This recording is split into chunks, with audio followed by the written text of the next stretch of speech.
the third day, a wedding took place at Cana in Galilee. Jesus' mother was there, and Jesus and his disciples had also been invited to the wedding. When the wine was gone, Jesus' mother said to him, "They have no more wine." "Woman, why do you involve me?" Jesus replied, "My hour is not yet come." His mother said to the servants, "Do whatever he tells you." Nearby stood 6 stone water jars, the kind used by the Jews for ceremonial washing, each holding from 20 to 30 gallons. Jesus said to the servants, "Fill the jars with water," so they filled them to the brim. Then he told them, "Now draw some out and take it to the master of the banquet." They did so, and the master of the banquet tasted the water that had been turned into wine. He did not realize where it had come from, though the servants who had drawn the water knew. Then he called the bridegroom aside and said, "Everyone brings out the choice wine first, and then the cheaper wine after the guests have had too much to drink. But you have saved the best till now." What Jesus did here in Cana of Galilee was the first of the signs through which he revealed his glory, and his disciples believed in him. After this he went to Capernaum with his mother and brothers and his disciples. There they stayed for a few days. When it was almost time for the Jewish Passover, Jesus went up to Jerusalem. In the temple courts he found people selling cattle, sheep, and doves, and others sitting at tables exchanging money.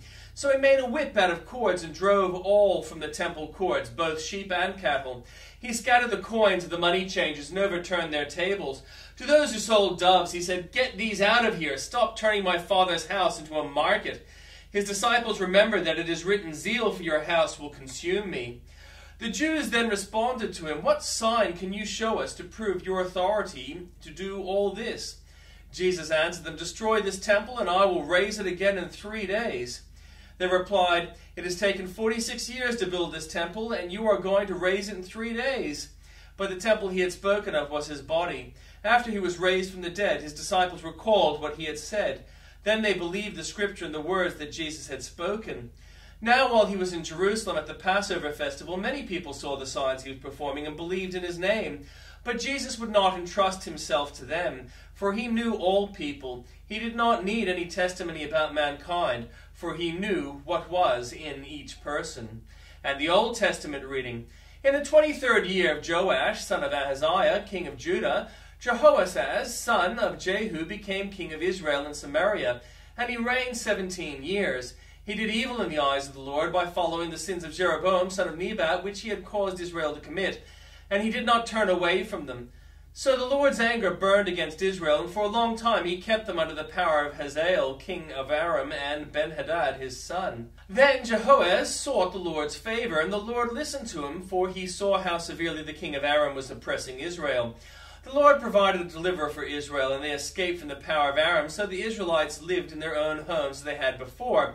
But they did not turn away from the sins of the house of Jeroboam, which he had caused Israel to commit. They continued in them. Also the Asherah pole remained standing in Samaria. Nothing had been left of the army of Jehoahaz except 50 horsemen, 10 chariots, and 10,000 foot soldiers. For the king of Aram had destroyed the rest and made them like the dust at threshing time. As for the other events of the reign of Jehoahaz, all he did in his achievements, are they not written in the book of the annals of the kings of Israel? Jehoahaz rested in his ancestors and was buried in Samaria, and Jehoash his son succeeded him as king. In the 37th year of Jehoash, king of Judah, Jehoash, son of Jehoahaz, became king of Israel in Samaria, and he reigned 16 years. He did evil in the eyes of the Lord, and did not turn away from any of the sins of Jeroboam, son of Nebat, which he had caused Israel to commit. He continued in them.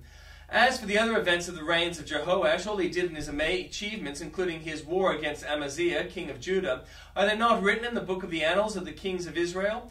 Jehoash rested with his ancestors, and Jeroboam succeeded him on the throne. Jehoash was buried in Samaria with the kings of Israel. Now Elisha had been suffering from the illness from which he had died. Jehoash, king of Israel, went down to see him and wept over him. my father," he cried, "the chariots and horsemen of Israel." Elisha said, "Get a bow and some arrows," and he did so. "Take the bow in your hands," he said to the king of Israel. When he had taken it, Elisha put his hands on the king's hands.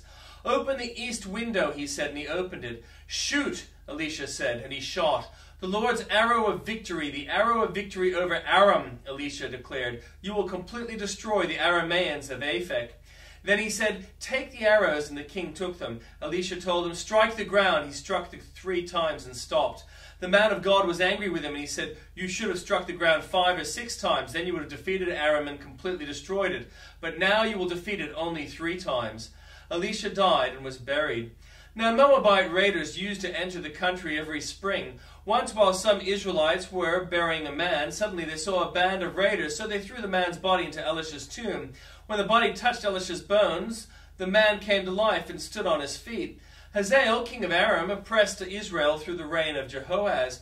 But the Lord was gracious to them, and he had compassion and showed concern for them because of his covenant with Abraham, Isaac, and Jacob. To this day he has been unwilling to destroy them or banish them from his presence. Hazael, king of Aram, died, and Ben-Hadad, his son, succeeded him as king.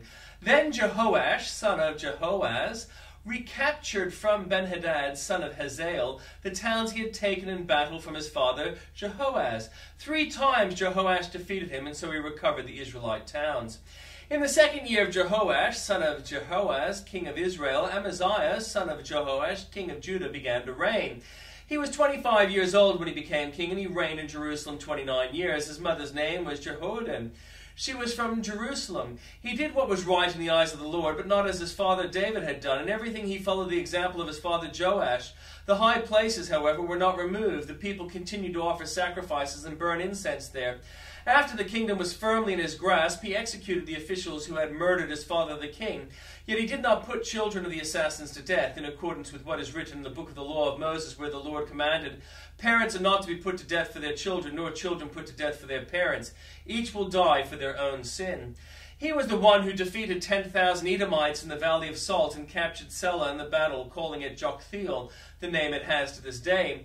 Then Amaziah sent messengers to Jehoash, son of Jehoaz, the son of Jehu, king of Israel, with the challenge, "Come, let us face each other in battle." But Jehoash, king of Israel, replied to Amaziah, king of Judah, "A thistle in Lebanon sent a message to a cedar in Lebanon, 'Give your daughter to my son in marriage.' Then a wild beast in Lebanon came along and trampled the thistle underfoot. You have indeed defeated Edom, and now you are arrogant. Glory in your victory, but stay at home. Why ask for trouble and cause your own downfall and that of Judah also?" Amaziah, however, would not listen, so Jehoash, king of Israel, attacked. He and Amaziah, king of Judah, faced each other at Beth-Shemesh in Judah. Judah was routed by Israel, and every man fled to his home. Jehoash, king of Israel, captured Amaziah, king of Judah, the son of Joash, the son of Ahaziah, at Beth-Shemesh. Then Jehoash went to Jerusalem and broke down the wall of Jerusalem from the Ephraim gate to the corner gate, a section of about 400 cubits long. He took all the gold and silver and all the articles found in the temple of the Lord and in the treasuries of the royal palace. He also took the hostages and returned to Samaria.